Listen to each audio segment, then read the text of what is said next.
really good to be with you guys. And thank you, Pastor Josh. And again, a big congratulations, Mazel Tov to you. And yeah, absolutely. Thanks for sharing the picture. He's very cute. And I'm glad that this really worked out. First I want to apologize. We were scheduled to be here last month, and we had a family emergency where my 2-year-old son, we have 7 kids. Actually, our 8th is due in September, God willing. But we had this family virus that went through, and our youngest was we had to bring him into the ER for like pretty significant dehydration. So we were like over there, and I was like, oh no, what am I gonna do? And you were so gracious to just be like, you know what, I've got something to speak on, let's move it here. And the timing's really perfect, first because this is good with timing for you, and then also Passover begins tomorrow night. So it's actually a little bit better, for what we're doing. So the Lord does these things, but I'm grateful to you guys for being so understanding. And so, okay, I'm Rabbi Nathan. I'm the senior rabbi at Ruach Israel. We're a Messianic Jewish synagogue in Needham, Massachusetts. Let me just ask you, how many of you guys have heard about Messianic Judaism before? Okay, almost everybody. Wow, cool, awesome. And for how many of you guys have been to a Passover Seder before, or a presentation like this? A number of you guys. Awesome, wonderful. So we'll get into Messianic Judaism a little bit more. We're going to unpack the Seder. But just in short, Messianic Judaism, we are Jewish people. Our congregation is made up of Jewish people and intermarried families who have come to recognize 2 important truths. The first truth is that, as a Jewish people, we recognize that God made a covenant with Abraham, Isaac, Jacob, and all the way through, and we're still here today, and that's really important. And the second truth is that if we were to go back to, let's say, maybe 33 or so, and that first century Passover, we would see that the resurrection of Yeshua, of Jesus, really did happen, and that has huge implications for us Jews, that he really is the Messiah of Israel and the nations of the world. So you put those 2 things together, and we see it kind of fits naturally together that we Jews who trust and believe in the Messiah, we live this out in a Jewish way as a part of our Jewish people. And if you have questions, we're going to unpack this throughout. It kind of comes naturally through the Seder. But that's who we are in a nutshell. And I'll share a little bit of my story as we go through and the Passover experience. Now, on Passover, tomorrow night, we're going to be gathering in our home. We've got like 35 people coming into our home. We're going to squeeze them in corners and cracks. I don't know how. And then the next night we have a congregational Seder. But we ask an important question. We ask, let's see if these work here. We ask, why is this night different from all other nights? Why is this night different from all other nights? And of course, this is the night that the Lord brought the Jewish people out of bondage in Egypt with his mighty hand. This is the night that he passed over the firstborn to take his nation, to make the Jewish people his firstborn, and to bring us into the land. That's the whole idea of Passover. Passover means passing over the Israelite firstborn. And Pesach is the Hebrew for Passover. So we say Pesach, that's what we mean is Passover. Now, the Bible tells the Jewish people to remember this story, not even to remember it, but to tell this story, like the central command of Passover in the Torah. When I say the Torah, I mean the 5 books of Moses, is to tell the story of the Exodus to your children. And by the way, when I say Yeshua, that is Hebrew for Jesus. Jesus would just be like the English that comes from the Hebrew into Greek and a few other different iterations to get to the Jesus that we have today. They're the same. One's not better than the other, but to help you come into our space a little bit, I'm going to use Yeshua and Messiah, or Yeshua HaMashiach, Yeshua the Messiah, and Messiah, of course, Christ, Christos. These are all the same words. But in Messianic Judaism, we're kind of welcoming Yeshua back home among his Jewish people, and so that's why we use Yeshua in our space. So the Bible tells us to tell our kids this important experience that we had. Now, this happened over 3,000 years ago. Most historians say 3,400 years ago. And so how many Jewish people do you guys know today who are celebrating Passover tomorrow night? A number of you guys, you probably know people. And if not, there's people in your town and there's people around the world, and we're all coming together at the same time. How many of you guys know any Canaanites or Amalekites or Jezebites or Hezebites or whateverites that are celebrating their Passover festivals today. Okay? So God is so faithful because He's preserved His covenant promises to us. And that's what Passover is about. It's about Him preserving His promises to the Jewish people and ultimately to the nations of the world. And the way that we remember this story is through the Seder. We remember the story through touch, through song, through telling the story, and most importantly, we eat the story. You can think of the prophets, like eating the scroll. We eat the story, and that's how we remember it. And that's what a Seder is. So what we're going to do this morning is sort of a demonstration, but I don't like to just talk about the ideas. I kind of like to take you through what a Seder would be like. So we're going to go through a very traditional Seder with most of the key elements. If we were to do all the key elements, it would be 6 hours long. Monday night will be like that for us. But we're not going to do that. But we'll get the most important parts of the Seder as we go through. And so this can be like an opportunity for you to come alongside of the Jewish people and kind of enter into the story. The word Seder in Hebrew means order. It's the order that we tell the Passover. And a lot of the things that we're going to be doing today were around in, Second Temple times, even before, when Yeshua sat with his disciples, they were doing a number of the things that we're going to be doing today. And I'll be highlighting those throughout. Now, the Passover is given specifically to the Jewish people. It's like you as a people are to do this. And so some of you guys, anyone Jewish here by any chance? Jewish background? Awesome, cool. Well, let's connect, because I'd love to connect. There's actually a Messianic Jewish synagogue here in New Haven called Simchat Yisrael. Have you guys heard of that, Simchat? I'm good friends with Rabbi Josh there, so I can connect anyone here too, if you ever want to connect. And so for the rest of you who aren't Jewish, you might say, well, what does this really have to do with me? You've got Easter and all these things. And I want to suggest it has a lot to do with you. And understanding and coming into the Exodus experience through Passover is very important. As we'll see, when Yeshua sat with his disciples for the Last Supper, it was a Passover Seder. And we understand in Matthew, Mark, and Luke, it's very clearly and unambiguously a Passover Seder. In the book of John, it's a little more unclear, and people say, well, what about this? Maybe it wasn't, maybe it was. And the way that this harmonizes beautifully is that we understand from first century Judaism there were actually two calendars going on. There was an ancient Israelite calendar that the Galileans followed, and then a Judean calendar, which was like the Pharisees and Torah scholars. They were sort of reformers bringing new ideas into Judaism of the day, and they were saying, no, that calendar's not right. We're going to use this calendar, which was several days off. And we can actually go back in history looking at, the stars and things like that. There's some really cool information about that if you're interested, and find out that the last Passover Seder, the Last Supper, was actually a Passover Seder on the ancient Israelite Galilean calendar. And then we move into, when he's up on the cross, it's the Judean Passover, and these two come together beautifully. But that's a message for another time. I just wanted to say that because I usually get a couple questions at the end. Well, what about John, and how do these things come together? So what I want to suggest to you today, as we're going to see through the events, is that Yeshua's sacrificial death, burial, and resurrection, what happened on what you call Easter over Passover, is like quintessential. It's like the living out, the filling full of the Exodus story.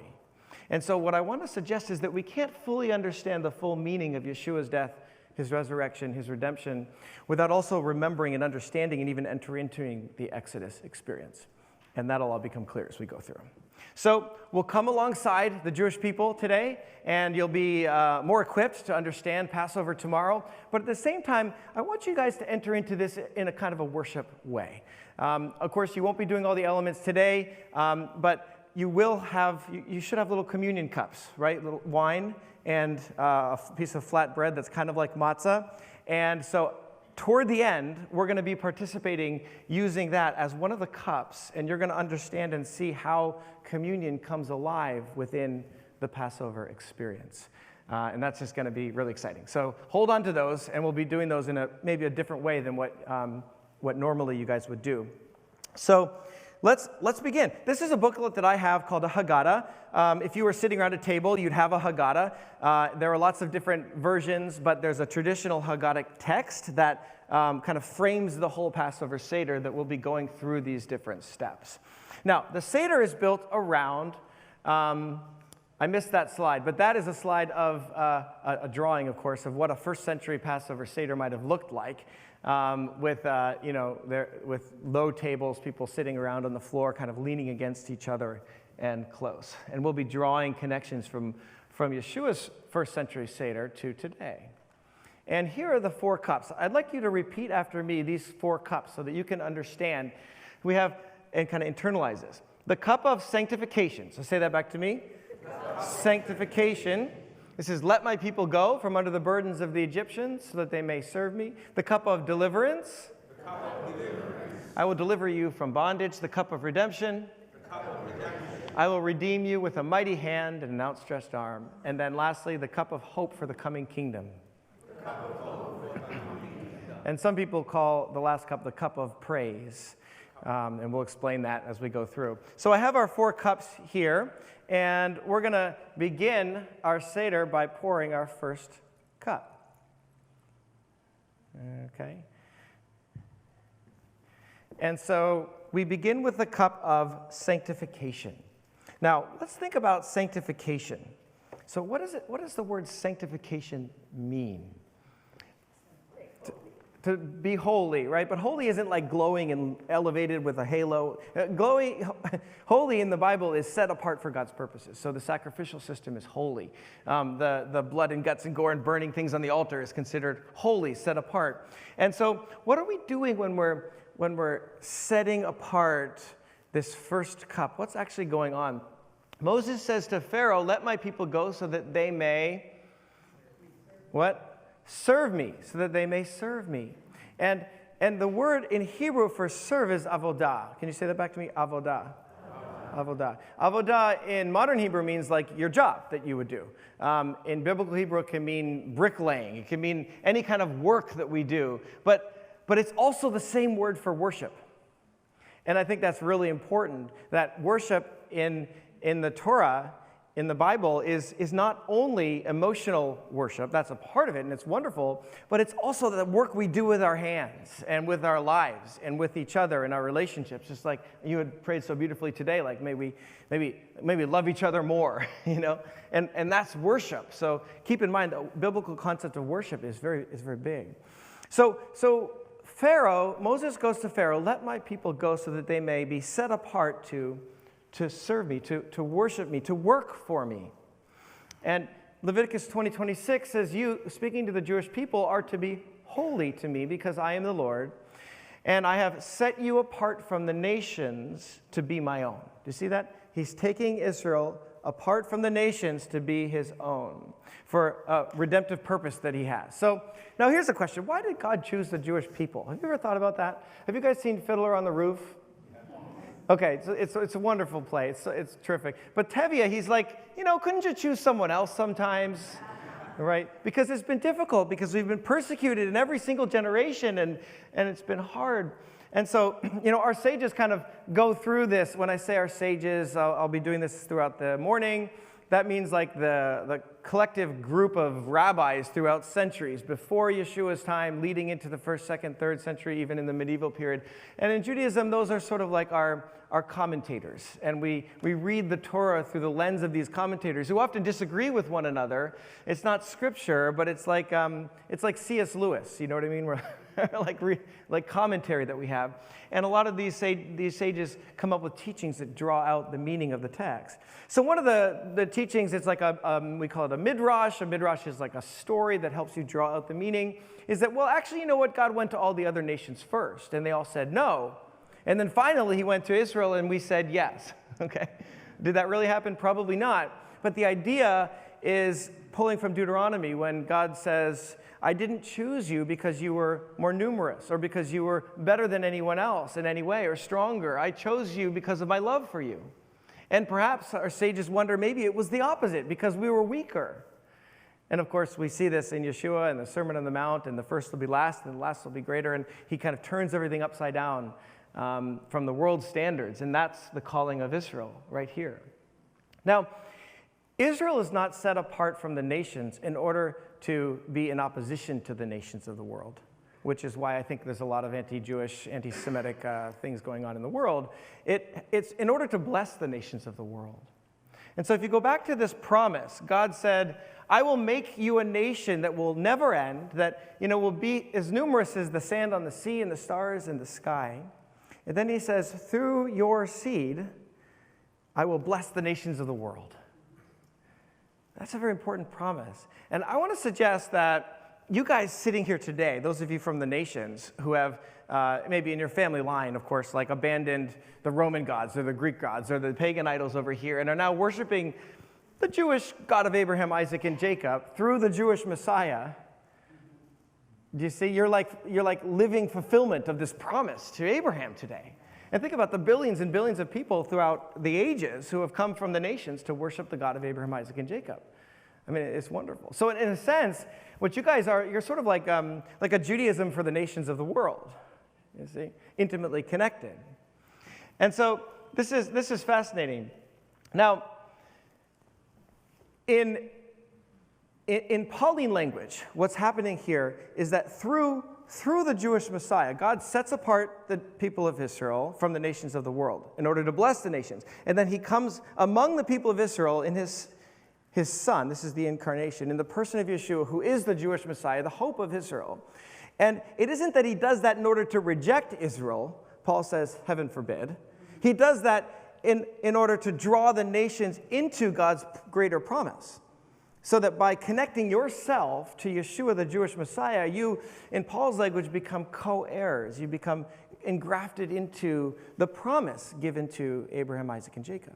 So without becoming Jews, you become part of the promise, recipients of the same heir of the kingdom of heaven. And that's how, through a nation, through the Messiah in the heart of the nation, he brings the rest of the nations around like this. Does that make sense? So the salvation of the Gentiles is actually dependent on God separating Israel apart from the nations of the world and then bringing his Messiah within the heart of Israel. And what we suggest is that election of Israel is ongoing today. Is that making sense today? Just a little bit of theology to kind of help frame as we're going through here. So what we're doing in our first cup is really we're taking this cup, the cup of sanctification, and saying God has set apart, he's called, before he's given us the Torah, before anything else, he's loved us and called us and rescued us as a whole nation to be his own in order to bring blessing. And then from our Messianic Jewish perspective, we come in and say, and there's more to that blessing. There's the nations that are also brought into God's promise. And we're all here today, so it's a wonderful thing. Let me teach you quickly the blessing that we say over the wine. This is the same blessing that Yeshua would have said. It says in the Besorah, that's the Hebrew for the Gospels, that he said the blessing over the wine, the bracha. And it goes like this. Baruch atah Adonai Eloheinu melech haolam borei pari hagafen. Together we say, Amen. Blessed are you, Lord our God, ruler of the universe, creator of the fruit of the vine. And I'll say l'chaim and drink our first cup. Okay. Now, there's another symbol of sanctification that we have in the Seder. Okay, we're going to go through all the main parts of the Seder here. The next one is a washing. What reminds you of washing in the last Passover Seder that Yeshua did? The feet washing. Yeah, so why don't we come up, we'll do a foot washing here. No, another time we'll do that. It would be really fun. But this is part of it. We don't know exactly when he did his foot washing in the Seder, but there was multiple washings. There's actually 2 hand washings in the Seder. And different groups of Jews would do different things. The Essenes would take a full bath before every meal. We know the Pharisees had traditions where they need to wash up to the elbows. This is Mark 7. And here Yeshua comes and washes his disciples' feet and touches them and says, you won't have any part in me unless I can do this for you. And he says, so do this for one another. And it's a beautiful way to serve one another and to love one another. And stepping out of the Seder role for a minute, just as rabbi in marriage counseling, husbands and wives wash each other's hands and feet. You know what I mean? Like when you have My wife Raina and I, we do this. When you have something like a small thing, it's you wash each other's hands, and then a big thing, you do feet, to say I'm sorry. It's beautiful. Children with their siblings and to your parents, it brings this wholeness. And it's part of something that Yeshua internalized and really knew. So we have a washing. Then we move on to the next step here called karpas. And karpas is this fascinating ritual where we take greens. Here we have parsley. And what we do is we dip the greens into salt water, and then we eat them. So what do you guys think? What might the greens represent? Not the bitterness yet. That's good. That comes a little later. The green. There's a couple of different kind of images that arise from this. The first is that greens represent life. And then the salt water represents tears. And what we're doing is in the Passover story, we're remembering the life of our deliverance, the new life of our deliverance, and yet we don't neglect and forget the tears of our suffering in slavery. And this is an important part of the Jewish experience. There's been a lot of suffering and there's been a lot of tears. And isn't that true in life? Like, it isn't that God is the one working suffering in the world and causing bad things to happen and doing all these things. It isn't that way. He's the one leading the rescue team because we live in a broken world. We live in a broken world, and Yeshua is the one leading the rescue team. See? And so what we remember is that God is working blessing and new life amidst the suffering, and that he has a bigger picture going on that's happening. And so when you have suffering in your life, you could remember the karpas and tie these things together, that they're in tension with one another, but the tension isn't opposed, it goes together. God can do new things in suffering without being the cause of it. And that's a very important passage. Another idea that's developed in Rabbinic Judaism is that the greens, the dipping of the greens, represent the hyssop branch that would be dipped in the lamb's blood and then painted on the doorposts of our house. And another one is that it's the Joseph's coat being dipped in blood before his betrayal that led us ultimately into Egypt. And this dipping goes so far back that we have all of these reasons around it. And it's likely that this is the dipping when Yeshua said, who is going to betray me, the disciples said, and he said, the one who I dip with. This is likely the dipping because he hadn't said the blessing over the hamotzi, over the bread yet. And so he was doing this with his disciples. So that is the karpas. And the next part of our Seder has to do with an egg. Okay, and we have an egg up here. And so what we do with an egg is we dip the egg in salt water as well. Okay, what does an egg have to do with Passover? What does an egg have to do with Easter? Any ideas? All these things, new life, resurrection, eternal life, spring, those are all neat ideas. But the Seder egg actually comes in because it represents the extra offering that would happen in the temple on Passover. So there's a Passover lamb and other offerings, but there was an extra offering that would happen, a burnt offering. And so usually we have an egg that's singed a little bit with burnt on there, and it represents the extra burnt offering in the temple. Of course, no temple, no sacrifices, so we have some other way to remember this and to eat it. And then we put salt on it because salt is what you add to the sacrifices in the Torah. You add salt, see? And that brings a little bit of an insight into when Yeshua says to his disciples on the Sermon on the Mount, you are the salt of the earth. He's like saying, you are what's going to bring redemption to the world. It's a beautiful connection to the Torah. So we have this egg, and there are some scholars who have suggested that the Passover egg is the origin, or at least one of the origins of the Easter egg. So when you guys, because of course in the beginning there was no Easter, it was Passover, and the resurrection was on Passover for the first few hundred years of the early community of Yeshua, and they did Passover. And so they had all these traditions, and then it moves its way into the nations and was turned in different directions, which we'll talk about. So that's the egg. And now we move to another step called Yerchatz. Now, this is an important step of the Seder. It's a little mysterious, and I'm going to do this, and then we'll talk about it in a little bit. So I've got in this bag 3 different pieces of matzah. This is a piece of matzah, and we'll talk about that more a little later. And I have 3 pieces of matzah separated by a cloth. Can you see that? And so what I'm going to do is take out, this is not a magician's trick. Looks like it. It doesn't turn into a bunny rabbit? Okay. I have a piece of matzah in the middle piece. I'm going to take it and break it.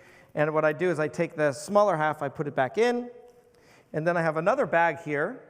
And what I'll do is I take this and put it inside of this bag. This piece of matzah is called the afikomen. Say that back to me, afikomen. And what we'll do on Monday night, is we take the afikomen and we hide it in our house.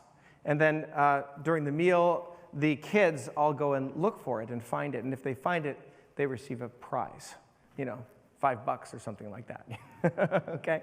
So it's hidden, they find it, they receive a prize. This becomes very important in our Seder. So I'm going to put that aside and we'll get to it in a little bit. Let it be a little mystery for now. Okay, now we're going to pour our second cup. This is all sort of introductory kinds of parts of the Seder. And this is our second cup of, remember, what is it? Deliverance. So we've been sanctified, and now we're going to fill up a cup of deliverance. Now, before we get into deliverance, let me share with you a view of biblical history, a spiral view of biblical history. So the idea is that if an event is going to happen here, that same event may happen again in a different time and context here, and then may recapitulate again in a different time and space here. So if you look back at the prophets and you read, Isaiah or Jeremiah, and you read all about the exile to Babylon and how after 70 years, Jeremiah says we'll be restored to the land, and then he goes on to talk about this renewed covenant in Jeremiah 31 when everyone will know the Lord. And we're like, well, wait a minute, that we were brought back after 70 years, that was true, but now we're not quite there yet. What's going on?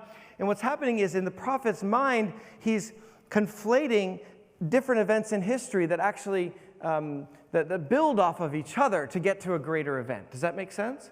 So what happens in the Passover experience is that we have our physical people who are enslaved in Egypt are delivered and brought into a physical promised land. That's our deliverance and our redemption in the Passover story. And this is actually a recapitulation of the Joseph story, but that's a whole nother topic. And so we have this kind of recapitulation of God's deliverance in Passover. And what we see is that when Yeshua met with his disciples and he goes to the cross to die, to be buried, to then be resurrected so that those who trust in him can also die with him, be resurrected with him, that he's enacting an even greater deliverance. That's like a recapitulation of the Passover story. And then when Yeshua returns in the second coming, when we see him coming on the clouds of glory and making things well in the world, and this is when the lion will lay down with the lamb and swords will be beaten into plow, things like that. This is an even greater recapitulation. And so does Yeshua's second coming take away from his first? No. Does his first take away from the value of the Exodus? No. Instead, it fills it full with meaning. You see, fills it full. So when Yeshua in the Sermon on the Mount says, I don't come to abolish the Torah, I come to fulfill it, he doesn't mean I don't come to abolish it, I come to end it. I don't come to abolish it, I come to fill it full with meaning. You see, to fill it full and connect all the dots. And so remember this. We can't remember the death and resurrection of Yeshua without also remembering the Exodus from Egypt. So we begin the cup of deliverance by telling the story of the Exodus. This is called the Magid. And the way we do that is in the Seder, we have the youngest child who can learn the 4 questions to sing the 4 questions. Why do you think we'd have a child sing the 4 questions? Because our ancient sages decided that the best way to tell our children is to invite them to ask a question first, and then we begin to tell the story. And so our kids come up and they sing the 4 questions. And I wish one of my younger daughters were here to sing, because it's nice to have a child sing it, but I'll sing you the first melody so you can hear it. Ma nishtana hailai lahaze mikol halelot, mikol halelot. Hailai lachaze, mikol halelot. Hailai lachaze, mikol halelot. So it's very cute, when we all say that's cute, yay. Wonderful. They're very profound questions. And the questions are on other nights, we can eat, there we are, on other nights we can eat chametz or matzah. Chametz is leavening. But on this night we eat matzah. Why? On other nights, we eat any kind of vegetables we want, but on this night, we eat bitter herbs. Why? On other nights, we don't dip even once, but this night we dip twice. Remember, we've already dipped once, and there's a second dip coming. On other nights, we eat either sitting or reclining, but this night we recline. Everyone recline. Recline if you can. So traditionally, we'd be on couches or at least a pillow because we're reclining. And that's because of our freedom. So we're going to answer these questions as we go through the story. Now, in Genesis 15, there's this amazing passage where God said to Abraham, "Know for sure that your offspring will be a stranger in a land that is not theirs. They will serve them and be afflicted for 400 years. But also I will bring judgment on a nation that they serve, and afterward they will go out with great possessions." So here's this prophecy that God said, listen, I'm going to take your people and you're going to be enslaved. And the way Jewish tradition understands it, it isn't that God made us enslaved, but we sort of enslaved ourselves, going back to the Joseph story and the betrayal of the firstborn. There's this theme of firstborn betrayal all the way up through to passing over the firstborn, to Yeshua becoming the firstborn, there's an amazing firstborn experience that happens in the Passover. And so God's more like saying, listen, this is what's going to happen in the future, but don't worry, I'm going to deliver you. And I'm going to deliver you for every generation that's going to happen. And so we know the story. Joseph is sold into slavery by his brothers, and then after a series of miraculous events and dream interpretation, he becomes second to Pharaoh. And then what happens is he's saving up grain for the famine for 7 years, and his famine comes, and his people come to him, his brothers come to him, but they don't recognize who he is. And he says to them, he had a series of testings and things like that, and then eventually he reveals himself because he's overwhelmed with emotion, and his brothers go, "Joseph, I didn't know it was you." And there's this beautiful reconciliation. And think about the connections between Yeshua and his brothers and the reconciliation that will happen here because, again, another recapitulation. So his brothers come back, his dad comes back, and they all settle in the land of Goshen, and they begin to raise their families and children, and this is how the people of Israel grow. Now, Pharaoh comes, another Pharaoh comes, another Pharaoh comes, and eventually they forget about Joseph. And then our people are enslaved, and we build the pyramids and the cities for Pharaoh. And then one day, Pharaoh is looking out on the people. He says, they're growing too numerous, so I'm going to kill all of the baby boys. Now you can imagine how horrible that is. So he calls the midwives. And anyone here a midwife? Some of you are, wow. So he calls the midwives and he says, listen, whenever you birth a child, if it's a boy, kill it. If it's a girl, let it live. What would you think inside? Just imagine that. So what do? They don't do it. And Pharaoh calls them back and says, why didn't you do it? He says, the Hebrew women are vigorous. They give birth before we even get there, which obviously isn't true. But Pharaoh, for some reason, just lets them go. And he says, fine, I'll do it myself. And he sends soldiers out to homes and rips baby boys from their homes and throws them into the Nile. It's a horrible experience. But there's one family who had a baby boy, and his mother was named Yocheved. And Yocheved says, Pharaoh isn't going to get my child. This child is special. The Torah says he's Hadar, he's beautiful. There's some purpose for this child. So what she does is she goes and she takes reeds from the Nile, and she goes and she caulks the Nile with makes a basket out of reeds, and then caulks it with some sort of tar. And then it says in the Torah that she takes the baby and places the baby in the reeds of the Nile. And then, of course, we know the story. Pharaoh's daughter comes and looks at baby Moses and sees a baby crying, has compassion, and brings Moses into her arms. Now, it's fascinating because, have you guys seen the Prince of Egypt? You probably have, right? In Prince of Egypt, he goes into the Nile and he floats down. There's a crocodile and a hippopotamus and a ship, and he almost dies several times. But the Torah doesn't say that. The Torah says that he was placed in the reeds. He wasn't necessarily floating down the river. And so our sages wonder, why would Yocheved have placed him in the reeds? Well, is Pharaoh's daughter going to come and bathe in crocodile-infested waters of the Nile? No. So Yocheved placed Moses in the bathing area where Pharaoh's daughter would come. And so our tradition actually interprets this a little bit differently. Pharaoh's daughter is not the enemy. Pharaoh's daughter is seen as someone who's almost a Jewish convert, living Jewishly and in rebellion from her father and against her father's instruction. And Yocheved knows this, and she places it where he could be saved. And so So Pharaoh's daughter in Jewish tradition is a hero of the story. And she stretches beyond her limits to take Moses and bring him inside. And then according to our tradition, he's raised as knowing his people inside of the palace. That's the idea. And so what happens is one day Moses is out and he is walking amongst his people who are, enslaved, and he sees an Egyptian abusing a Hebrew slave, one of his brothers. And it says that anger, that passion, and when the Torah says that the literal is his nostrils flared. That's what it is. He had passion. He struck the Egyptian down and killed him. And then he's afraid, and he ran for his life and across the desert. And eventually, he found himself in the land of Midian, where he settled down and got married, had some kids, and had a nice life as a shepherd. Now, one day, Moses is out tending his flock, and the Torah says that he was out in the wilderness. And so we wonder, why was he out in the wilderness? And so our sages say, well, maybe it's because one of the sheep left the 99 and went astray into the wilderness, and he went after them. Isn't that beautiful? And then they say, well, that's when God knew that Moses was the right one, because he went after that sheep. And Prince of Egypt actually picks up on that Jewish tradition and brings it into the movie, which is fascinating. So he's out there, and what happens when he's out in the wilderness? He stumbles on a bush. It's a bush that's burning and it's not consumed. And so here's another question. Our sages say, why a bush? Have any of you guys been to Israel before? Some of you have. You've seen the bushes there in the wilderness. Are they big bushes or are they small bushes?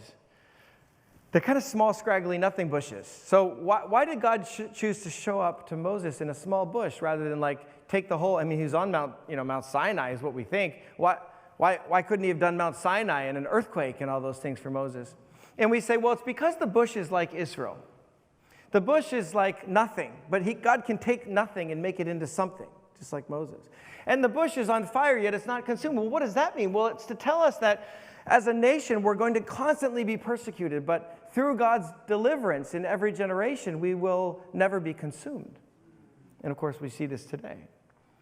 So this is some of the musings of our sages in Jewish tradition around this. Now, God hears the Lord say to him, Moshe, take off your sandals, for you're standing on holy ground. And the Torah doesn't just say a disembodied voice came out of the ethers in the sides of the mountain or something. It actually says a malach Hashem. Malach is Hebrew for angel or messenger. A messenger that bears Yod-Heh-Vav, the name of the Lord. Yod-Heh-Vav is the four-letter name of the Lord, which in our tradition in Judaism we don't actually say. So we would never try to pronounce it or say it or put vowels to it or anything like that, because it's like breath. You can't even say it. But it's the name of God. So Hashem is a Hebrew, means his name or the name. So it's the malach of the name. So it's like there's this messenger of God who carries with him the name of Yod-Heh-Vav, which is a remarkable statement, who's speaking to him through the bush. And so we wonder, was there actually an angel in the bush? I wonder, as a Messianic Jew, was this some sort of pre-incarnate son, Yeshua, who bore the name of God, who was the representative between, God in heaven and his creation, the vehicle of creation we read in Hebrews and Philippians and Colossians?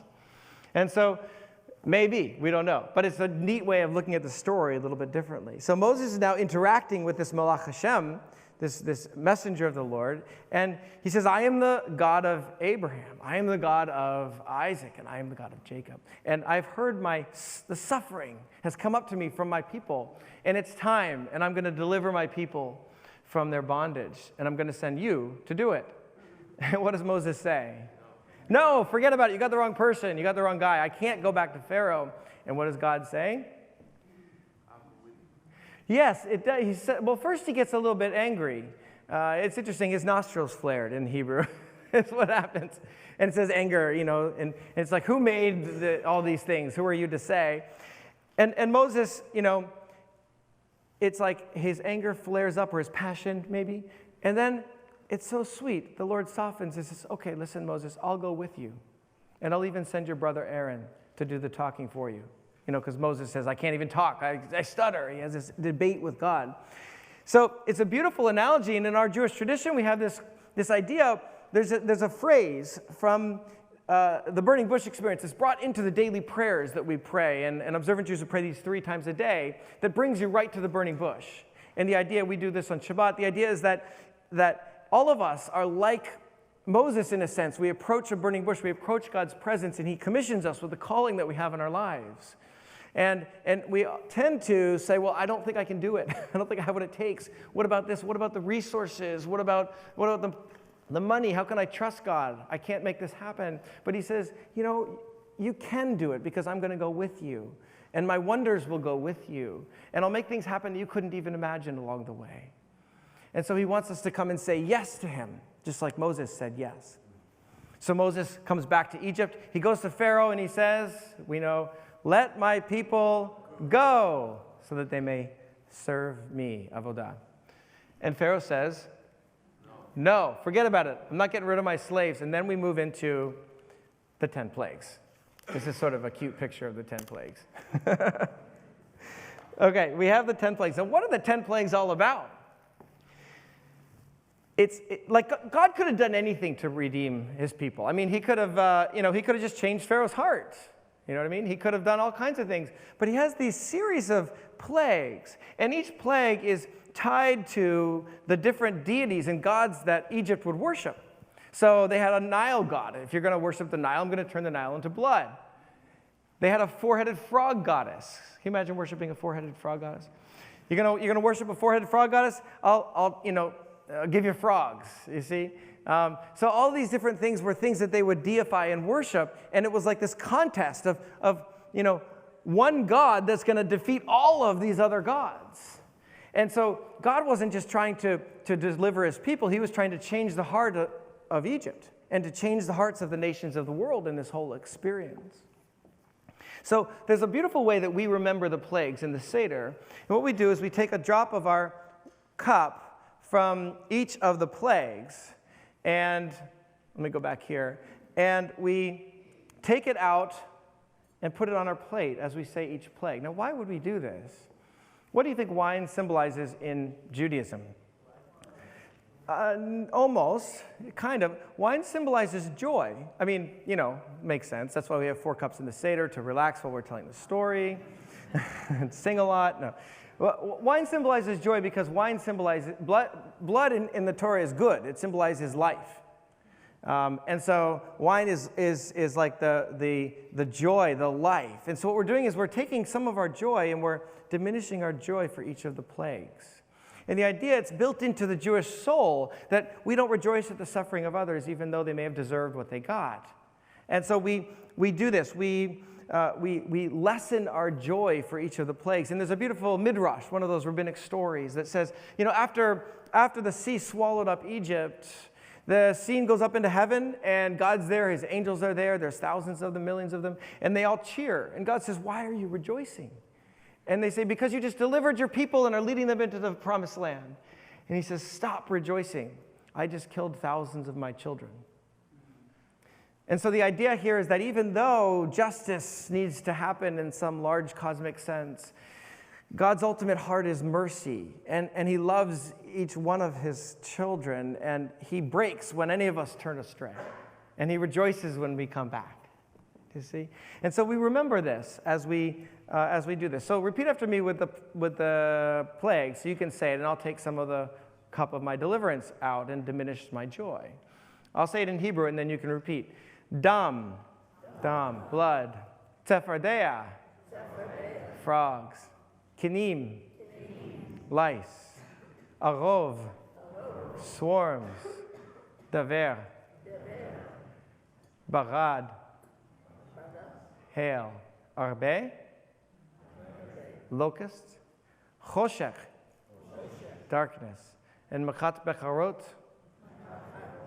death of the firstborn. Okay, so now we have filled our cup, and what we do is the next part of our Seder before we drink is talk about the different elements of the Seder. So we've got these different elements on the Seder plate, and we're going to go through each of these different elements. Now, I want you to imagine that Egypt, historians say that that part of Egypt was about 3 million people or so. And the Bible says that at one point in the night, around midnight, doesn't say exactly, but around midnight, there was this, a malach, here's that word again, but instead of a malach of the Lord, it's a malach of death. So this messenger of death comes and smites the firstborn of all of Egypt. And it wasn't just children. I mean, it was anyone's firstborn. So how many of you guys are firstborn? Okay, so you'd all be toast. You know, that's it. and in the story, it says that there was a wailing that arose from Egypt that had never happened before and would never happen again. And so you can imagine what that wailing would be like. Now, if you're an Israelite, what are you going to be thinking? Well, what about me? What about us? And God gives a way. He says to Moses, tell every household to take a lamb, a spotless lamb, a yearling lamb without any blemish, and bring that lamb into your house. Kids, have you ever imagined having a pet lamb?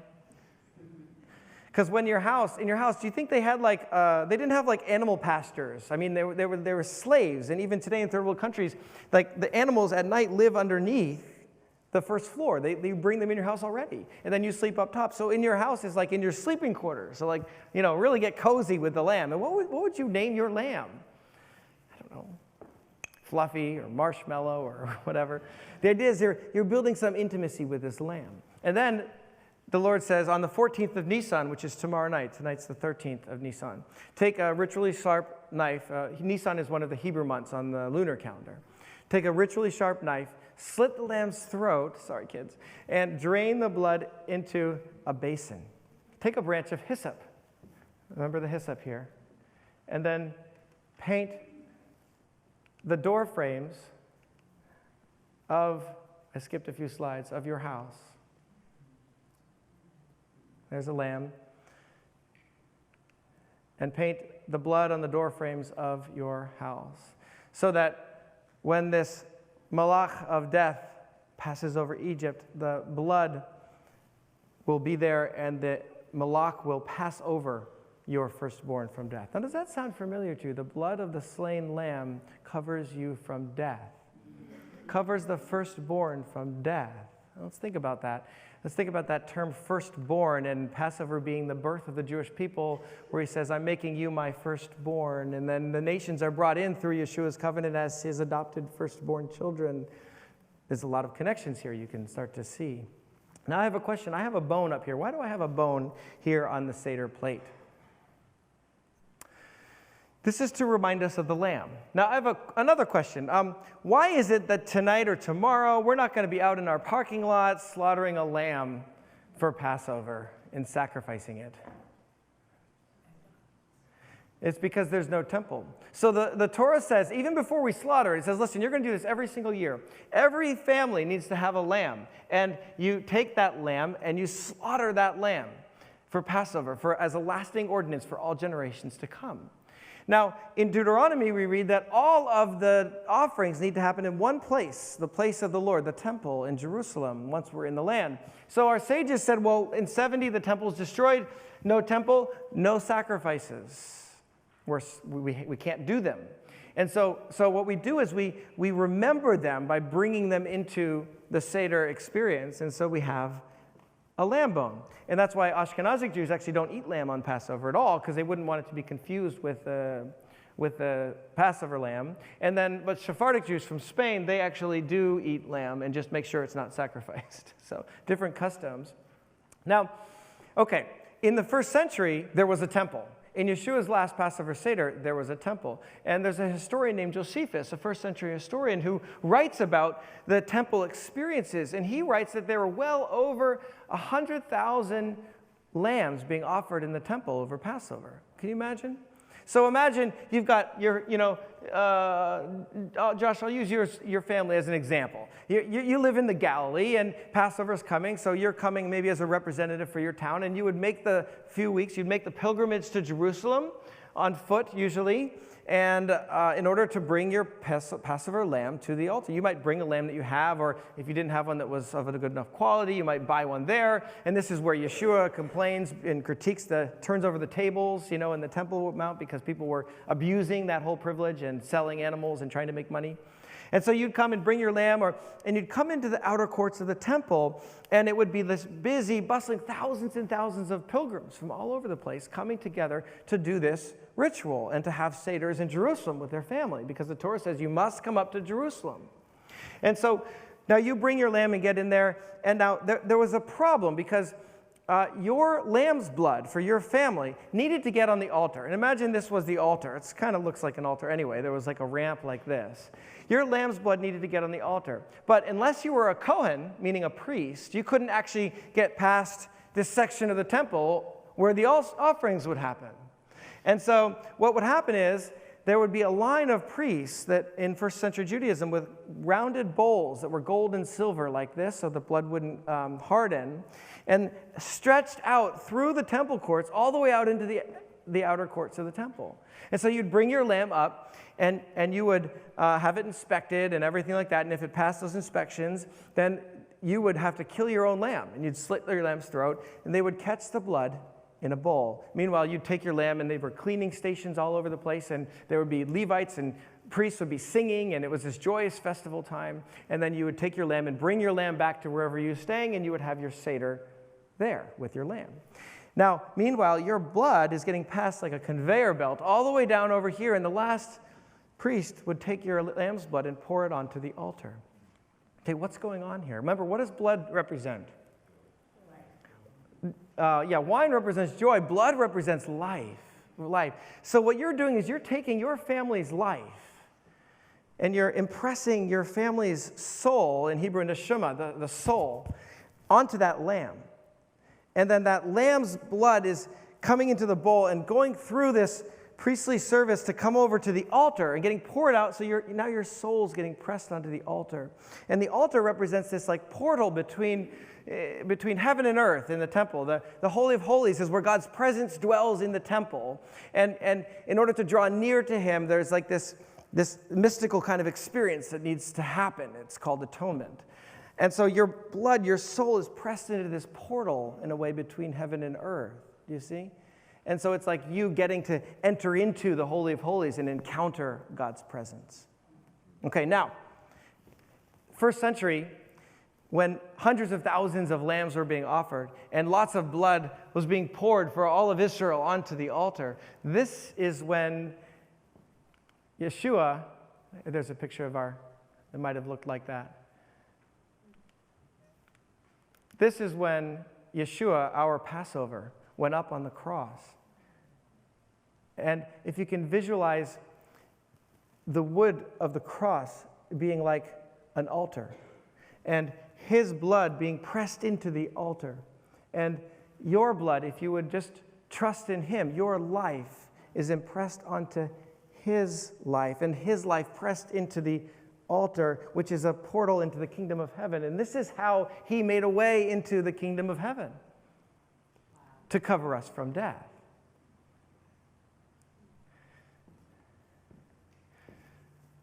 We read in 1 Corinthians, for Messiah, our Passover, has been sacrificed. And this is why in the book of Hebrews, the author of Hebrews makes a point to say that Yeshua's sacrifice was not of Aaron, not because Aaron was changed, but not of Aaron because it was a whole different altar. It wasn't just to draw near to the holy place and God's presence in the Holy of Holies in the temple.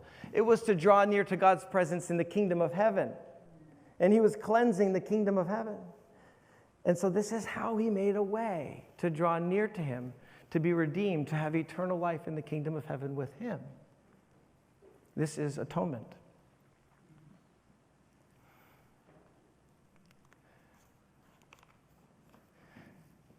Now back to our story. Imagine that there were some 600,000 men, the Torah says. This is fighting men, and that means that there's women, children, elderly in this number, 2 or 3 million people, let's say, leaving Egypt because Pharaoh says go.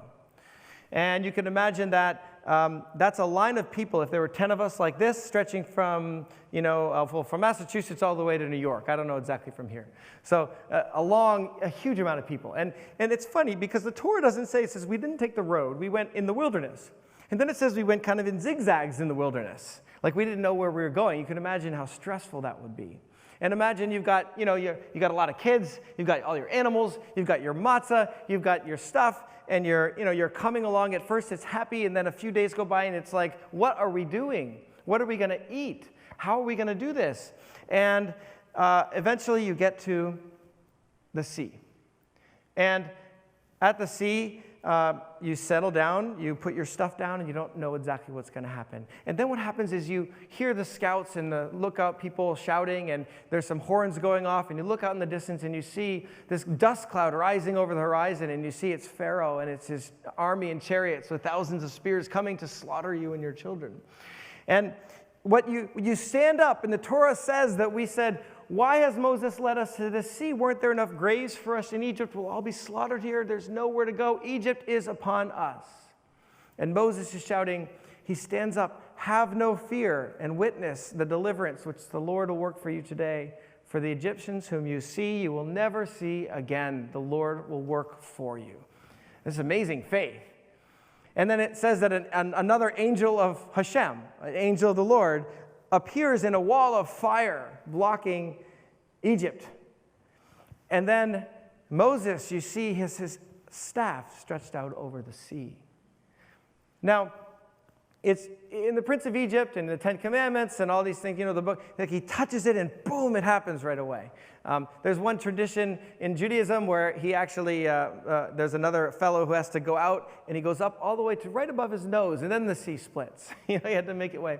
But the Torah doesn't actually say that. The Torah says that a strong wind picked up from the east blew all night and the wind split the sea, showing that God is actually master of all forces in the world. And imagine now that you're there, and kids, you imagine this, you've got your matzah there, you've got your animals, you get this, you're on and there's a hurricane winds blowing on the beach, and it blows all night. And after a sleepless night, you look out over the horizon and you see the sun beginning to come up over the horizon, and you see two walls of water on either side and a stretch of dry land running through, and Israel goes through the sea and eventually into the promised land to life. Deliverance has come. So we take our cup, our second cup, and we sing the blessing. Baruch atah Adonai Eloheinu melech haolam borei pori hagafen. Amen. And this is the second cup filled with the story of our deliverance that we drink with a little lessening for the suffering of those along the way. Okay. Now, we have to go through the different elements on our Seder plate. So we've got matzah. Remember the first question? On all of the nights we eat whatever kind of chametz we want. Tonight we eat matzah. Why? Okay, chametz is Hebrew for leavening. And so what happens is the Torah has a number of verses before we even go out. He says, you're not going to have enough time to make your dough rise, and so you're going to take matzah. But I'm doing this for a bigger purpose, because for every generation, as a lasting ordinance, you're going to get rid of all leavening from your house before Passover for 7 days. It says you aren't allowed to own any leavening. You got to get rid of all of it. And then you eat matzah in its stead. Okay, so matzah means drained out. It's drained out bread. That's basically what it means. And so what we do, this is what we do today is the same thing we did before, except we probably have a lot more crumbs. We've got to get rid of everything. And our sages had to decide, well, what is leavening actually? And it's not yeast. You can have yeast on Passover. It's the grains that could rise. So it's 5 grains, wheat, oat, barley, rye, and spelt. And these are the oats, the grains that we have to remove from our homes, and we can't own them. So to be honest, it's been kind of a crazy week, because over the past week, 2 weeks in our house with 7, almost 8 kids and a dog, we've got to clean everything out. So imagine all of the goldfish that are underneath the car seats and the graham crackers in the couch, and you know what I mean? So we've been like doing massive Passover cleaning this whole week, and I've got to go home tonight and do more cleaning. I've got to do the whole kitchen. And so we're cleaning everything out and getting rid of all of this chametz. And then what we do is we take all of our chametz because we can't own it, and we sell it to someone who's not Jewish, who doesn't celebrate Passover. We say, here, buy it for $1, and then we'll buy it back afterwards. You know?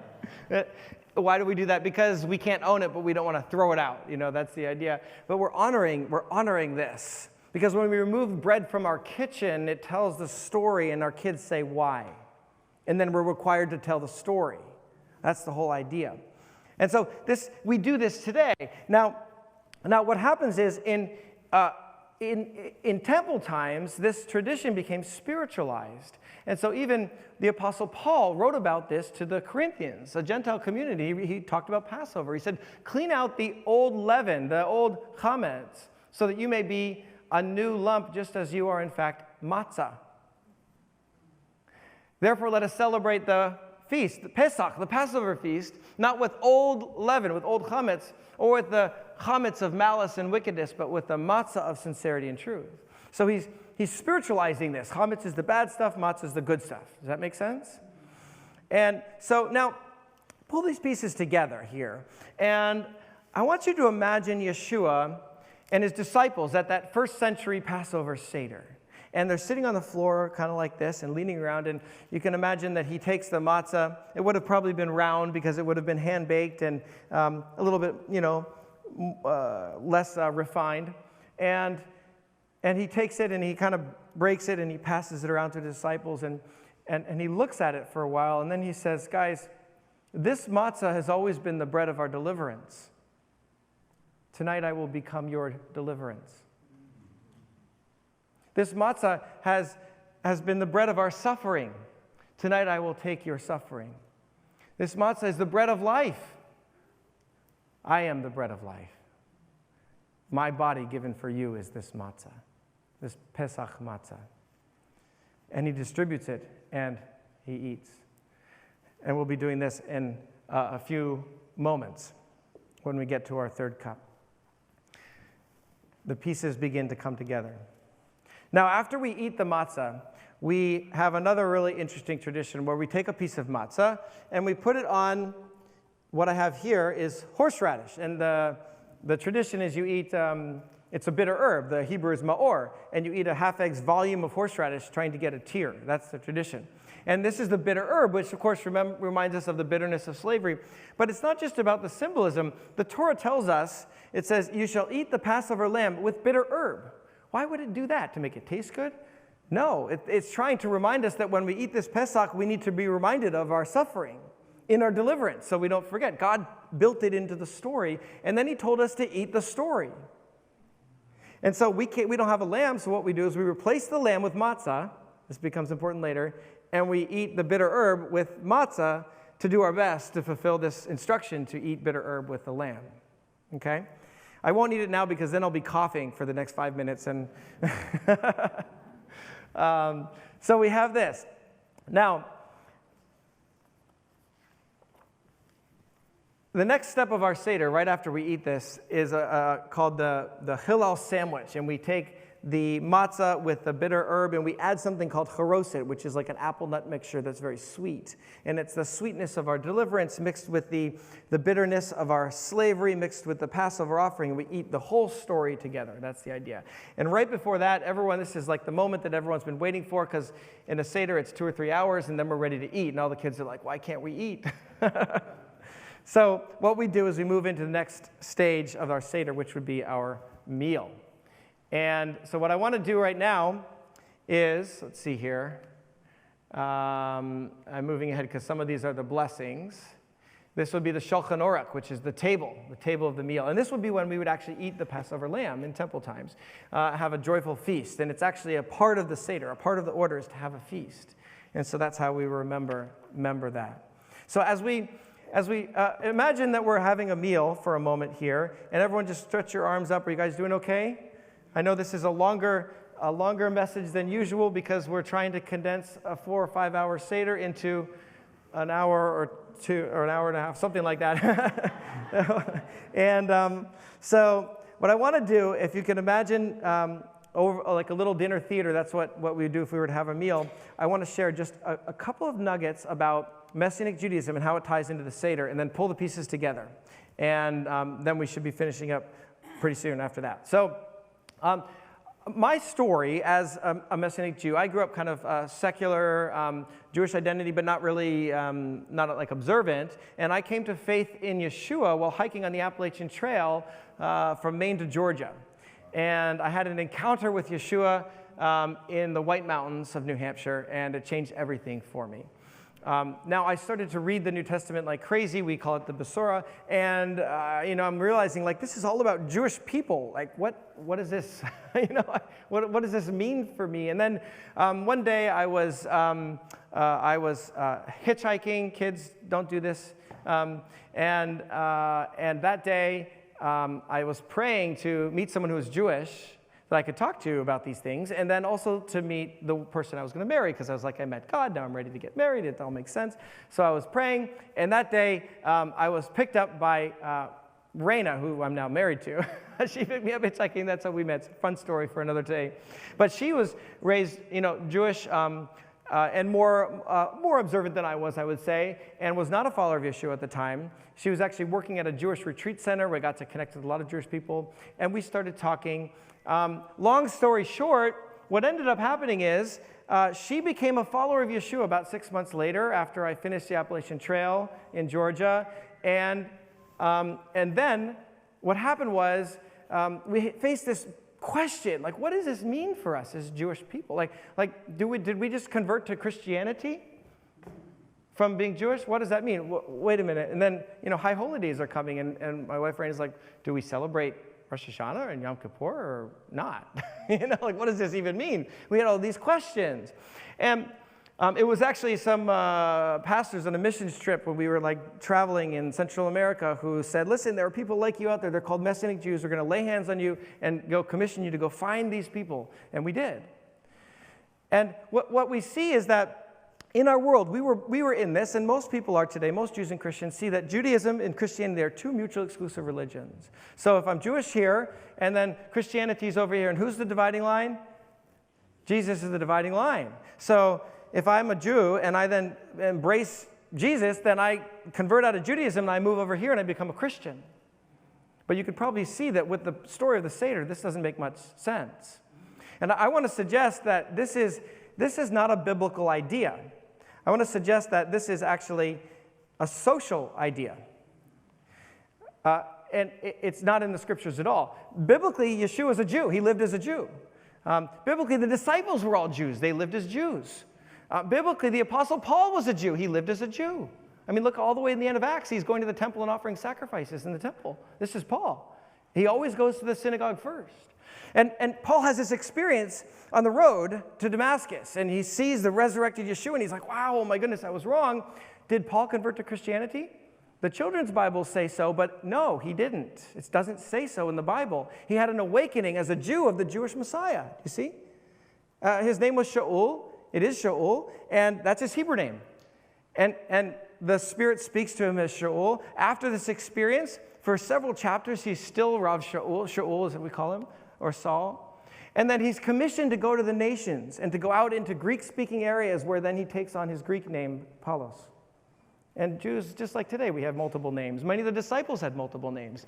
So it isn't that Paul converted to Judaism and started to Christianity, started a new religion. He was a Jew all along, but his mission was to the Gentiles to help the Gentiles understand that they could become recipients of the same promise without becoming Jews. This is Acts 15, Acts 21, for another day. And what's so important is that the early disciples, for the next 300 years, there were Jewish communities of believers who lived as Jews. And all the way up through 130s, they were centralized in Jerusalem. It wasn't Rome, I'm sorry to say, it was Jerusalem. And the apostles were Jews who lived in Jerusalem, and everything came out from there. What happened in 133 is the Bar Kokhba revolt. Have you guys been to Israel? You know Mount Masada? Where on the mountain there was, thousands of Jews ended up martyring themselves because Rome was coming during the Roman Jewish revolt. Well, after this, all of Jerusalem was expelled after this terrible battle, and the revolt ended. And what happened is the Messianic Jews who were part of the Jewish community were also expelled. And the Jewish community dispersed in Yeshua. And then what happens is the Gentiles were even more anti-Jewish because of all the Roman wars and all of those things that were happening, and yet they're also coming to faith in the Jewish Messiah, and it's starting to spread. But unfortunately, they didn't all shed their anti-Jewish feelings when they became followers of the Jewish Messiah. And so by the 200s and then the 250s, you start to get more anti-Jewish sentiments in the church. And they start thinking, what about these Jewish people? Why? We don't need them anymore. And so move into the 300s. In the 300s, there were groups of Jews called the Nazarenes who still lived like we do as Jewish believers in Yeshua, and yet they were ostracized by the developing Christian community. And then we get to Constantine, and Constantine decided he could unify Rome by making Rome Christian. So he made Rome Christian over the course of 50 years or whatever, but Rome was an anti-Jewish military state. And so now he's using the Roman army with crosses on their shields to go kill Jews in the name of Christianity. So people always ask me, why is it that Jews have so much trouble seeing all these connections and seeing the Messiah? Well, wouldn't you if for 1,000 years plus Christians killed Jews? How could we embrace Jesus as the Jewish Messiah if he makes us convert out of Judaism and then kills us? And now, of course, that's not Jesus, and that's not you guys, but that's our history. And so that history is so ingrained in us as a people that there's a lot of hurdles to get over. Now, what happened is, in the Constantine time, in the 400s, we have Easter. The resurrection was always part of Passover. And then there were these debates and struggles, and eventually it's codified in the Western church that we should separate the celebration of the resurrection from the Jewish calendar in order, quote, to have nothing to do with the cursed Jewish people. That's how we get Easter a month before Passover, you see? Now, that's not saying we shouldn't celebrate. That's not saying Gentiles shouldn't celebrate Easter, because I think it's good in God's providence that he can take these things and restore them, and to have the nations celebrating the resurrection of the birth of the Messiah on any day is awesome and great and wonderful. Just don't think that it's because you've usurped the Jewish people and are now the new people of God and the Jewish people are cursed. You got to get that part out, do you see? So I'm not against Easter, and I don't want you guys to be against Easter. I think that would be wrong. I think embrace it, but embrace it without the yucky stuff. Redeem it. Does that make sense? And bring it and draw near to the Passover experience. So I'll give you an example of how this comes out today.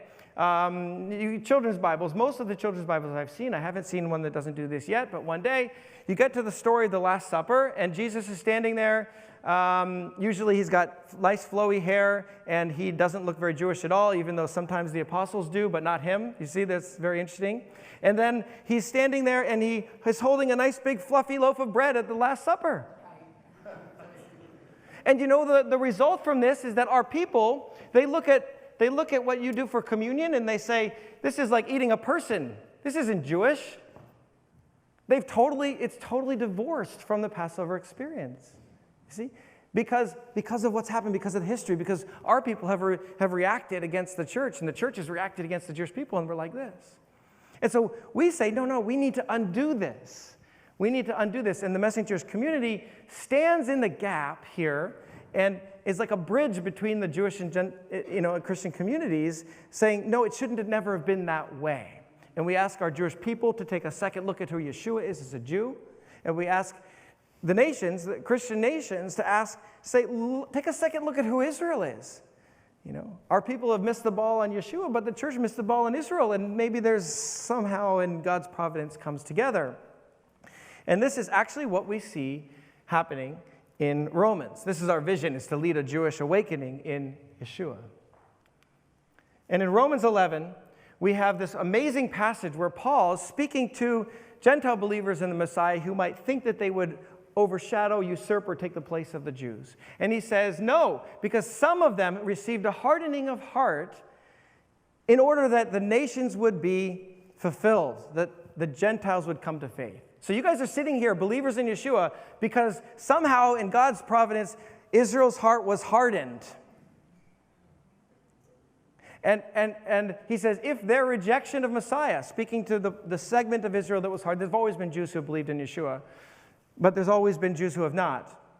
And if their rejection brought reconciliation for the world, you guys, Abraham's promise, then what will their acceptance be, he says, but life from the dead?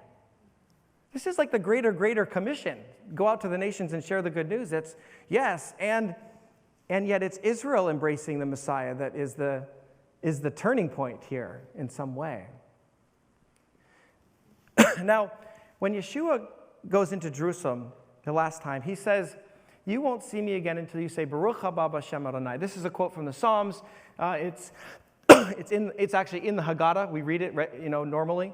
And it's a part of the expression of celebrating God on Sukkot, which is like the kingdom of heaven.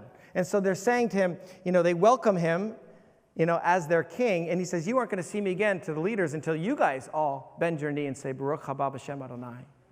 And it's not that you aren't going to see me again until you convert and become whatever, different denominations of Christianity, which are all wonderful and great. He's saying you as Israel won't see me again until you embrace your Messiah as Jews. And so this is what we seek to do in the Messianic Jewish community, is we seek to be a Jewish community that embraces the Messiah. We bend our knee and we say, Baruch haba b'Shem Adonai. Blessed is he who comes in the name of the Lord. So that's a little bit about us. And before we close our Seder, I want you guys to know that we have a card there. And if you would like to connect with us, we need support. We need you guys to come around us and to build this very small, but I think very important part of God's kingdom is a Jewish awakening in Yeshua. And that's what we do. We need an intergenerational Jewish community that's celebrating Passover in Yeshua as Jews, to be able to bear witness to the wider Jewish community. And this is very important. So we really need help doing so, and we need like an army, if you will, of people from the nations to come alongside the wider Jewish community. We have a camp, a rabbinical council, a theology school for training rabbis, all kinds of things like that. So that card, you can write on that card. You can do so now if you'd like.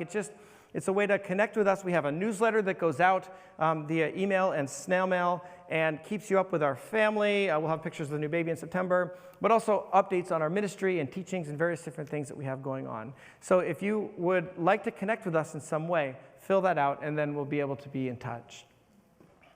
Okay, we're ready to kind of seal up some of the parts here.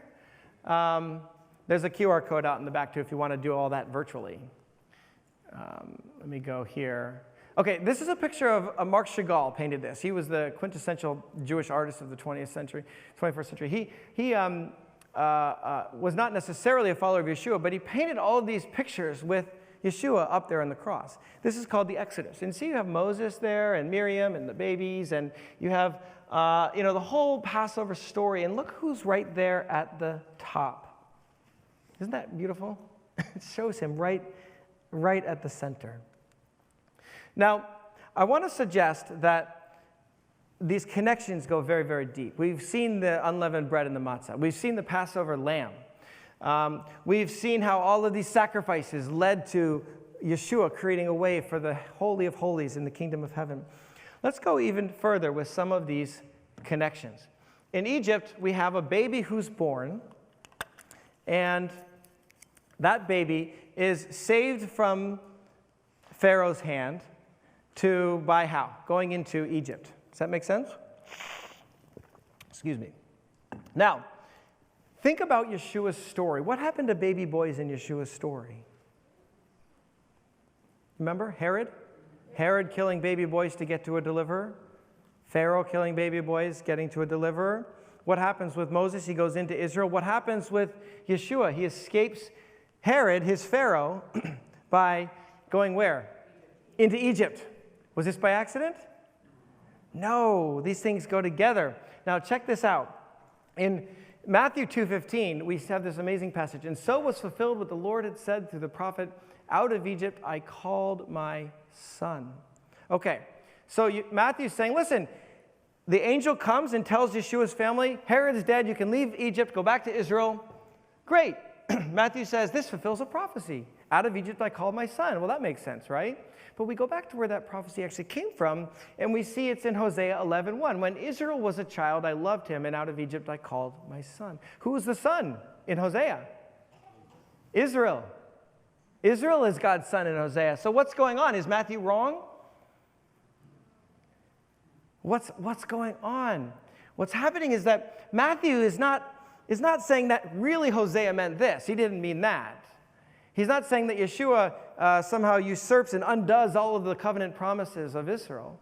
What he's saying is that it's like a reference marker. He's like, if you really want to know what's happening in the story, go back to Hosea 11:1. Why? Because Hosea 11:1 is going to take you back to the Exodus. Yeshua is filling full the Exodus. It's not ending a prophecy, it's filling it full with more meaning. He's saying that Yeshua and Israel share the same birth story. Yeshua and Israel share the same birth story. So he's saying if you want to understand Yeshua, his atonement, his life, and everything that he's about, go back to the Exodus, right there in the book of Matthew. Now, did you know that the concept of baptism is a Jewish concept? It comes from the splitting of the Red Sea. We're slaves, we go through the sea, that's considered our immersion, or in Greek, baptismos, we go into the promised land. And then in Judaism, we have immersions for almost everything, like changing of status from one thing to another before we get married, or different cycles of the month and different things like that. We use an immersion. And this was the same way. John the Baptist was using an immersion from sin to forgiveness of sins, repentance of sins. And the water was a change of status. So you guys who have been baptized, yes, you are participating in Yeshua's death by going under the water, his burial, and then you come up and participate in his resurrection in a new status. Now you belong to him, his resurrected life, and his community. That's what baptism is. And it's a very Jewish concept. So these things come from the Exodus, this whole story. And so think about this. Where did Israel go right after they went to the sea? Not yet, almost. We go to Mount Sinai. What happens at Mount Sinai? We receive the Torah, the Ten Commandments, and there's much more to that, right? And part of the law is love your neighbor as yourself and everything like that. All these things are the Torah. And we receive revelation from God. Okay? Then where do we go? Out into the wilderness for 40 years. What happens to Yeshua when he's immersed? You ever wonder, why did Yeshua need to get immersed? Like, why? He says, I had to do this to live this out. What is he doing? He's being immersed. What happens when he comes out of the water? The dove. Revelation from God. See, this is the Torah from Mount Sinai. Then where does he go? 40 days into the wilderness. He's reliving Israel's story. These things are not by accident. And this is why. Do you guys celebrate Pentecost? So Pentecost is actually a Jewish holy day. It's the Jewish holy day of Shavuot. Shavuot means 7 weeks. Pentecost means 50 days. And the idea is after the Exodus experience, we remember the giving of the Torah at Mount Sinai on Shavuot. We remember this revelation. So now after the resurrection, the disciples are saying goodbye to Yeshua as he's ascended. He says, go back and wait for me. And so they go back and they wait. And then they're hanging out, celebrating with the rest of the thousands of Jewish community in the temple. It's not a house tucked away in nowhere where thousands of people see what happens. It's in the temple. And they're celebrating Shavuot. They're celebrating the giving of the Torah, revelation from God. And that's when the Spirit comes and speaks through them, and you have fire, which points us to Mount Sinai, and the smoke that comes from Mount Sinai. We have the languages, which speaks to the Torah coming out to individual Jews in the area, and there's all kinds of traditions around that. And so all of the disciples would have seen the Acts 2 experience as a filling full of the giving of the Torah inside of their hearts. And it's like reliving all of this story. So Yeshua's death and resurrection is the greater Exodus, where God's deliverance and redemption is demonstrated not only for Israel, but for the nations of the world. And it all comes together. Okay, so let's close. You guys doing okay? Okay. I know it's long for a normal message, but we're going through it. It's a journey. The Passover is supposed to be a journey. So what we're going to do now is I want to explain the afikomen. So imagine that we had some kids that went and found this, and then we got it out, and we took the afikomen out, and this is the afikomen here. Now, the Afikomen is an amazing tradition, which the origins of this are so unclear that some scholars think, it was definitely happening in the first century when Yeshua's disciples were around. And after that, some even think it came from an early Messianic Jewish Passover experience. And I'll tell you why. The Afikomen is a Greek word that means dessert. And the idea was that in the Seder, the last thing we want to eat is the Passover lamb. So if we had a lamb, you'd want to eat a little bit of lamb right before the end in order to let it linger on your mouth. Does that make sense? Longer. And so we don't have any lamb. So what do? We replace it with something else. We replace it with matzah. So what we're doing is we're eating the lamb in the Afikomen. But then there's all of these fascinating traditions where we take this lamb, we wrap it in burial clothes, in a cloth, we hide it like we're hiding it in a tomb, and then we have kids go out and find it, and when they find it, they receive a prize, like when we trust in Yeshua in his resurrection, we receive the prize of eternal life. It's so beautiful. And we have these 3 different matzot, and one tradition is that they represent Abraham, Isaac, and Jacob. And remember the whole firstborn theme going on here in the Torah? Abraham's firstborn son, Isaac, who carries his own wood to his sacrifice, who's just about to be offered, but then he's not. And then we have this whole firstborn experience of the competition between the firstborn, God coming and saving the firstborn. And here we have this Isaac, who we take out and break Isaac.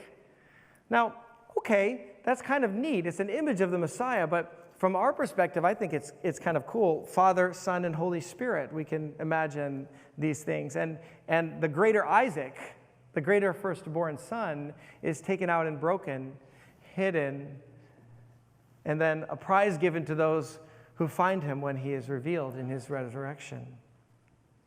So let's do this together right now. If you're a follower of the Messiah and you have your communion cups there, in our circles we call this Zikron Mashiach, which Zikron is remembrance, and Mashiach is Messiah, remembrance of Messiah. And now you can understand how all of this comes together. And so let's start, with the matzah, or the equivalent of matzah that you have there. And I want you just to imagine a first century Jewish Passover experience. And Yeshua's there with his disciples, and they're in the upper room. And they've got their lamb, and they've got all of these different elements out here. And you could just imagine Yeshua as he takes the matzah and looks at the matzah. And normally, Passover with Yeshua was joyful. There was singing, he was lively, but there's a different quality to this Passover, and you don't know why. He's reflective, he's quiet. And he looks at the matzah, and I imagine he may have looked for some time. And there's stillness in the room as everyone leans against each other and waits to see what's next. And then he takes the matzah and he holds it up and he says, guys, this is the bread of our deliverance. This is the bread of our suffering. This is the bread of life. This is the Passover lamb. Take this bread and break it and eat it tonight, because tonight, this is my body broken for you. Tonight I will become your deliverance. Tonight I'm going to take on your suffering. Tonight I will become the bread of life, and tonight I will become your Passover lamb. And he takes the matzah and he passes it around to his disciples, and we don't know, what does he mean? And so take your matzah, and it says that they said the blessing. And I'll sing the blessing for you right now.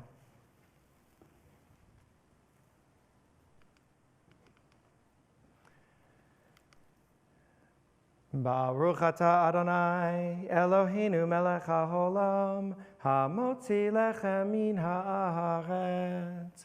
Amen. Blessed are you, Lord our God, King of the universe, who brings forth bread from the earth. And so if you name Yeshua's name, and you participate in his life, his suffering, his redemption, his resurrection, and his community, then we partake together.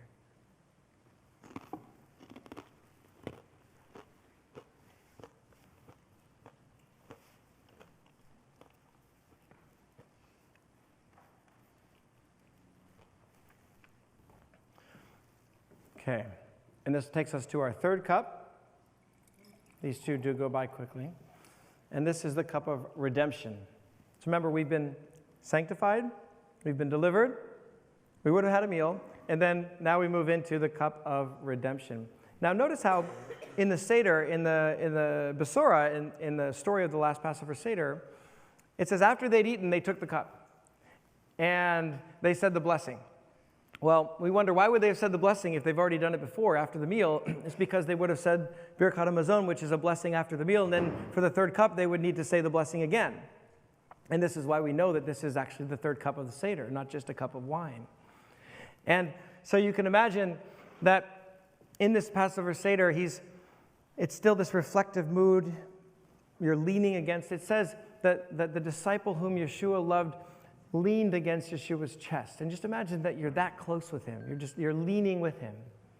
And you can imagine that you see Yeshua there, and he takes the cup, and maybe he looks into it and sees his reflection in the cup and swirls it around a little bit, and he's reflective. And then he says, guys, this is the cup of redemption. This is the cup that reminds us how God has redeemed Israel, called us, delivered us, and now redeemed us into the promised land. This is the cup of the lamb's blood that covers us from death. Tonight, I will be your redemption. Take this cup. This is the cup of the renewed covenant, the cup that will inaugurate the beginnings of the promise in Jeremiah 31, the cup that's going to initiate the beginnings of the kingdom of heaven here, because I am going to be your Passover lamb.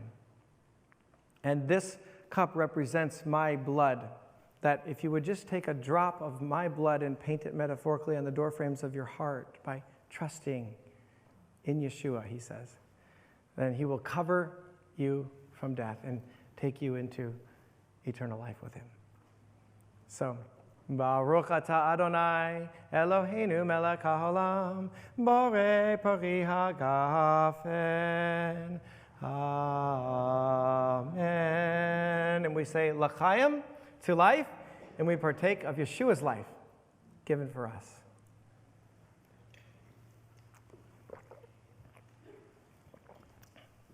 Okay.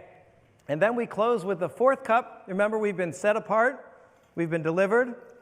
We have been redeemed. Now we have the cup of hope for the coming kingdom of God. In this cup, for another day, is probably about an hour or two of singing. Singing psalms. We sing Psalm 113 all the way through Psalm 118 and some other prayers. And it's all about rejoicing in the kingdom of heaven together. And so this cup is about the cup that Yeshua says, I won't drink of this until I'm with you in the kingdom of heaven again. It's the cup of the restored kingdom when he will return and make all things well. And so this is the cup when we think of all the suffering in the world, and there won't be any more of it. There won't be any more sickness, but he will wipe every tear from our eye. There won't be any more diabetes. There won't be any more cancer. There won't be any more child abuse. There won't be any more hunger. There won't be any more missiles or drones or anything like that. But we know that he will reign in all of his glory and goodness, and us along with him in his love. So let's take the fourth cup, the cup of hope. Baruch atah Adonai Eloheinu melech haolam borei pari hagafen. Amen. To life in the kingdom of heaven. Okay, you guys have done awesome. We close our Seder with a phrase. Anyone know it? Next year in Jerusalem, Lashana Haba'ah B'Yerushalayim.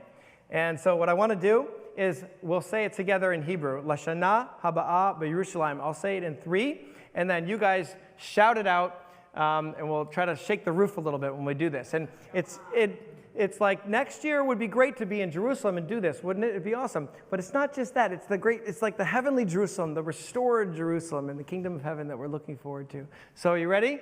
1, 2, 3. Lashana Haba'ah B'Yerushalayim. Next year in Jerusalem. Amen. Amen, amen. Well, thank you, everyone, for going through this journey with me and participating with our people and entering into this experience together. So you guys have done awesome. Yeah.